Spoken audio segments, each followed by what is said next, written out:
প্রিয় দর্শক বন্ধুরা, এই মুহূর্তের জন্য অর্গানাইজার, টিচার বা সংগঠক শিক্ষকদের অত্যন্ত গুরুত্বপূর্ণ খবর আপডেট উঠে আসছে। প্রার্থীরা বারংবার কিন্তু বার্তা দিয়ে জানতে চাইছেন যে ভেরিফিকেশন এবং রিপোর্ট নিয়ে কী সংবাদ রয়েছে।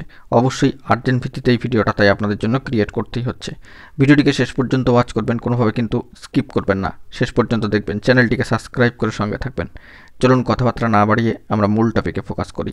বন্ধুরা, এই মুহূর্তে দাঁড়িয়ে অর্গানাইজার, টিচার বা সংগঠক শিক্ষকদের ডিপার্টমেন্টাল ওয়াইজ কিছু খবর আমরা সংগ্রহ করবার কিন্তু চেষ্টা করেছিলাম সামাজিক সোর্স মারফত। তবে এই বিষয়ে সামাজিক সোর্স আমাদেরকে কোনো যে অথেন্টিক নিউজ তা কিন্তু এখনও পর্যন্ত দিতে পারেনি, তাই আপনাদের সামনে কোনো ধরনের খবর আপডেট কিন্তু করিনি। কেস রিলেটেড যে খবর ছিল তা কয়েকদিন আগে ইতিমধ্যে আপনাদেরকে জানিয়েছি। সেই প্রসঙ্গে কিন্তু ভেরিফিকেশনের স্ক্রুটিনি রিপোর্ট কেন প্রকাশিত হচ্ছে না সেই বিষয়ে কিন্তু একটা সংশয় প্রকাশ করা হয়েছিল, উৎকণ্ঠায় ছিলেন, মামলা ছিল কার্যত, সেটি কিন্তু খারিজ হয়েছে। কিন্তু departmental wise verification scrutiny report নিয়ে কোনো ধরনের অফিসিয়ালি আপডেট এখনও পর্যন্ত কিন্তু উঠে আসেনি।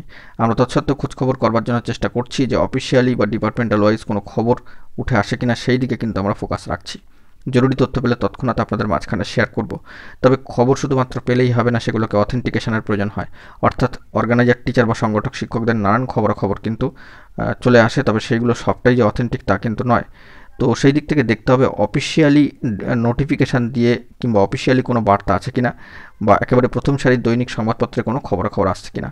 বেশ কয়েকদিন পূর্বে আমরা কিন্তু এরকম কিছু খবরাখবর একেবারে প্রথম সারির দৈনিক সংবাদপত্রে দেখতে পেয়েছিলাম, তখনই খবর আপডেট কিন্তু দিয়েছিলাম। ইতিমধ্যেই কেস সংক্রান্ত বিষয়ে খবর আপডেট সামাজিক দৈনিক পত্রপত্রিকা এসেছিল, আপনাদের মাঝখানে তুলে ধরেছি। তবে এই বিষয়ে অবশ্যই জানিয়ে রাখি যে অথেন্টিক্যালি ডিপার্টমেন্টাল ওয়াইজ কোনো অফিসিয়াল খবর এলে সবটাই কিন্তু তুলে ধরবো। এখন এটুকুই। সকলে ভালো থাকবেন, চ্যানেলটিকে সাবস্ক্রাইব করে সঙ্গে থাকবেন। ধন্যবাদ।